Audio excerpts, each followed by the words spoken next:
The Nintendo Switch has been a success, no doubt, but it's definitely been showing its age lately. As games become more and more demanding, it's become more obvious that we're due for an upgrade.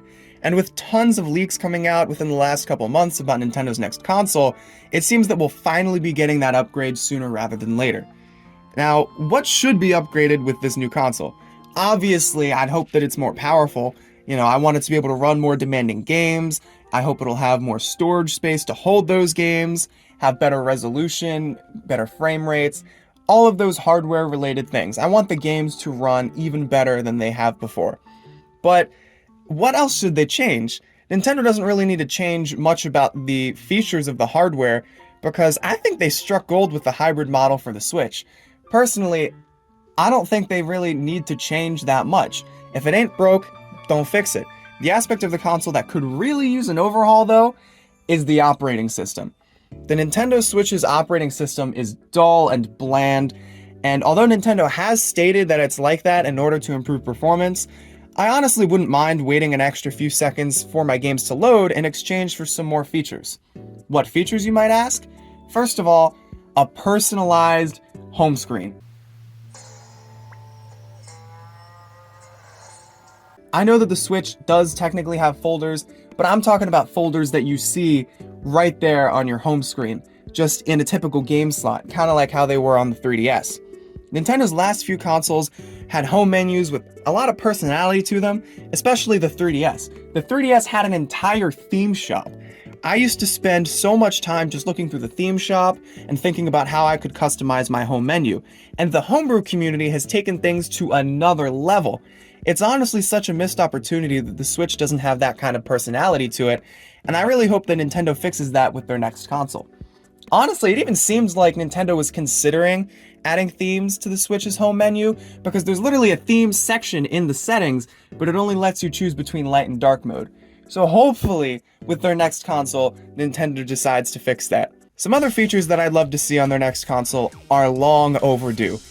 PlayStation and Xbox have had native voice chat and messaging for a long time now, but the Switch still doesn't. Although there are a couple games that technically do have native voice chat, the voice chat is really limited. It's tied to that specific game, so if you leave that game, nobody can hear you talk. For example, if I'm playing Fortnite, I could plug in a pair of headphones, and I could talk to my friends in the party, but as soon as I leave Fortnite, they can't hear me anymore. Party voice chat would be amazing. And I'm not talking about the Nintendo Switch Online app either. That is also pretty limited, and it sucks to be tied to my phone to actually talk to people. It would be awesome if in the operating system I could just hop onto a party, kind of like how you could with Xbox Live, and then just play some Mario Kart or something. Sending screenshots through a native messaging system would also be really cool. I feel like Nintendo has a lot of games with funny moments, or just moments where you'd love to take a screenshot or maybe a clip and send it to your friends.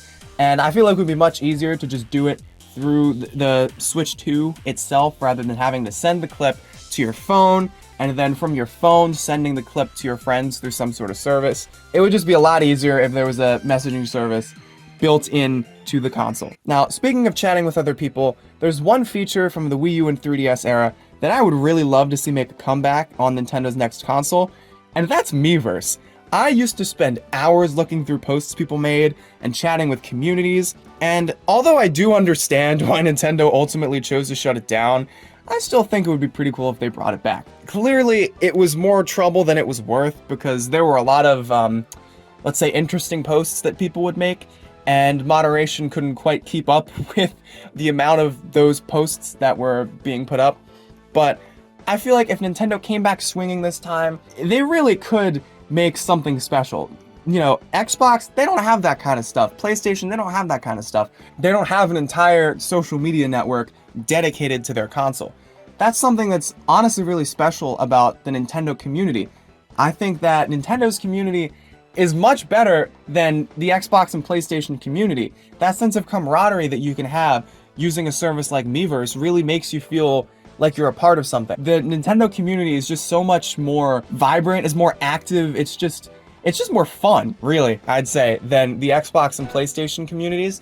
And so to have a service like Miiverse to bring us all together, that's something really special, and I think that would be Nintendo tapping into one of the greatest aspects of their platform. Another unique way that Nintendo grew their community was through Street Pass. One of the main features of a hybrid console is that you can take it anywhere. When the Switch was announced, I thought that we would get an all-new upgraded Street Pass, and I was actually kind of disappointed to find out that we wouldn't be getting that. I used to have so much fun bringing my 3DS everywhere I went and checking to see if I Street Passed someone. And when I did Street Pass someone, it was really cool. Most of the time, I didn't actually see the person in person. I didn't meet the real me. But just to see their Mii show up in my game and to be able to play a bunch of cool minigames with them was so cool. And once again, it made me feel like I was part of a community that truly cared, a part of a really, really fun, vibrant community. The minigames from Street Pass were really fun, and the game as a whole was full of charm. And with the number of gaming handhelds only increasing, one great way to set Nintendo's next console apart from the others would be to add a feature like Street Pass. And last but not least, I really, really hope Nintendo overhauls the eShop for the next console. The Switch's eShop is just so bland and dull, and it has zero personality. The 3DS and Wii U's eShop were amazing. I loved them so much. The music was always amazing, and the games were sorted well, so you could always just browse through and find something you actually wanted to play fairly quickly. Now, if I want to find something cool, I have to sit in silence as I dumpster dive through the sheer amount of shovelware that's there. And that's not saying that the 3DS and the Wii U didn't have their fair share of shovelware, but I feel like their eShops did a much better job at actually organizing software, so I could think, all right, do I want to play, I want to play Mario game. Okay, I'll just look through the Mario section. They were sorted much better. On the Switch, all you can really sort by is the popular games or the games that are featured. But if you want to find something cool, it's actually kind of hard to find something cool and brand new to you. You really have to go dumpster diving through the sheer amount of garbage that's posted onto the eShop. Now, who knows what Nintendo will actually end up changing with their next console? To be honest, probably none of these things that I just mentioned will actually be implemented. One can dream, but hopefully in the end, this next console does make some serious improvements to the operating system. Hopefully Nintendo listens to the fans, they hear out their criticisms, and we get a console that's better than ever.